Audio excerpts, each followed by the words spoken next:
Video will be a shorter version of a clean take I made on the subject. WSO Steve Olson. What and who or how is the Steve Olson and WSO? A video I posted long before 2018 was archived by Flaming Swords. Thank you very much for doing this.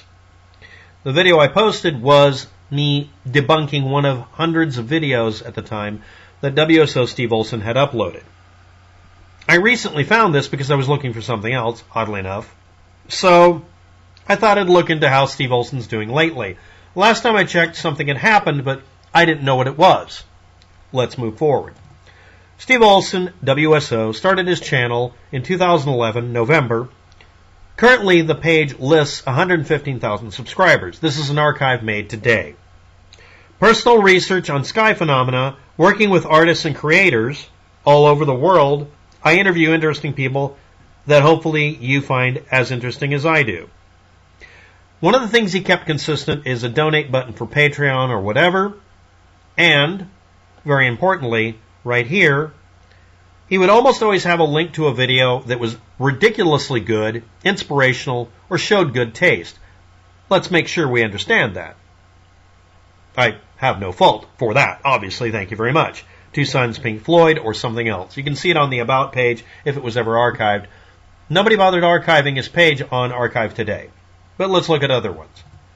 Right now I want to point out his original website, which he has complete control over, WSO Live,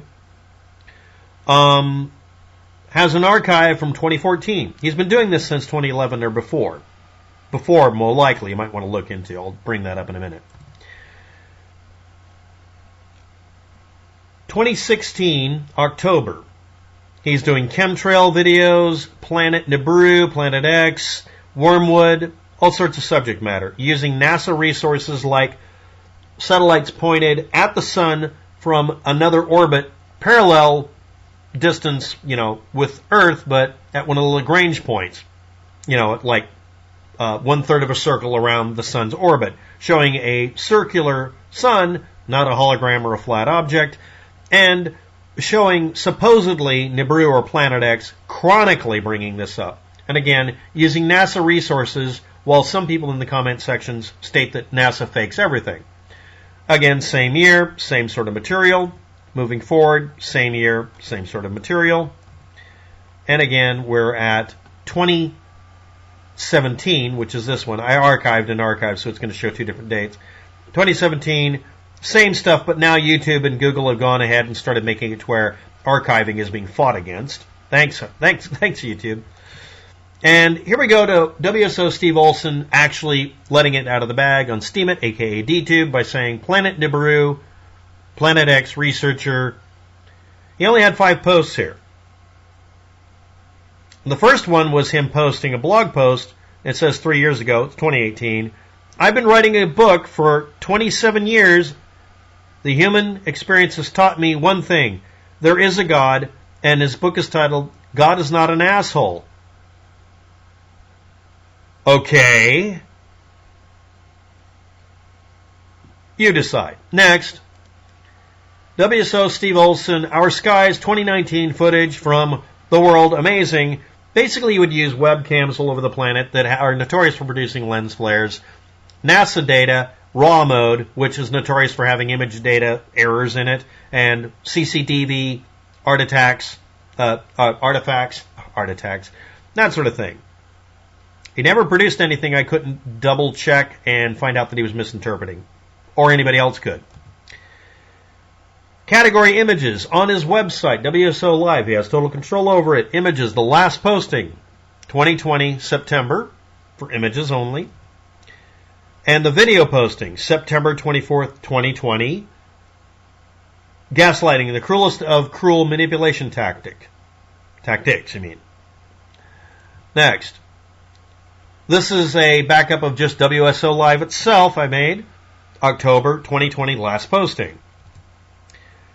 October 2020 again. This is his News Now page, WSO News.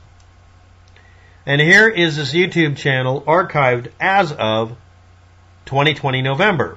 And it shows he was still posting that week a lot of information. Most of it, again, about A reflective moment. Rogue planet discovered. No, it wasn't. Let's move forward. 6 months ago, 2021, sometime during it, he suddenly posted, I have been upshifting my views on everything and taking time to regroup myself. You are a maker making it happen. Are you happy with it? Now remember, this is previous to that, but yeah, 2020. He was still posting all this kind of stuff.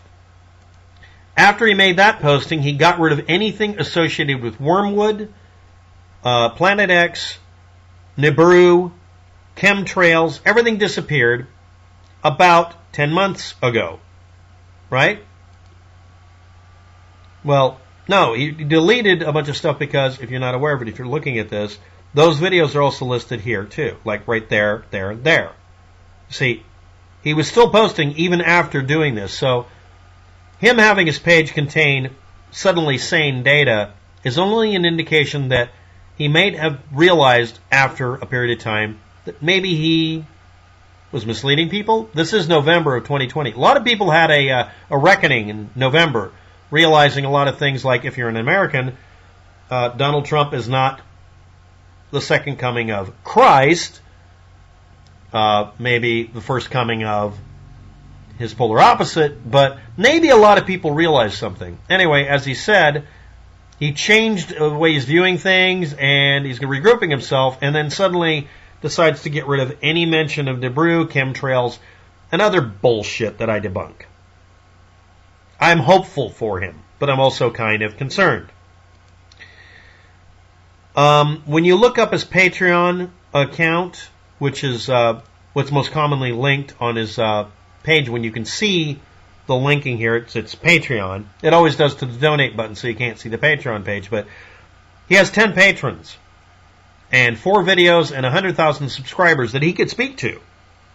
He spent nearly a decade telling people things that were never true.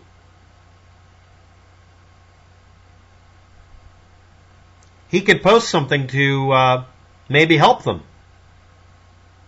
And I hope he's okay. I'm actually concerned about him. This is the Wormwood page on Wikipedia. Very laughable. Point and laugh. Talk page ought to be a load of fun. I'm not even clicking that damn thing. That's worse than the comment section on YouTube. But let's talk about this. What is wormwood?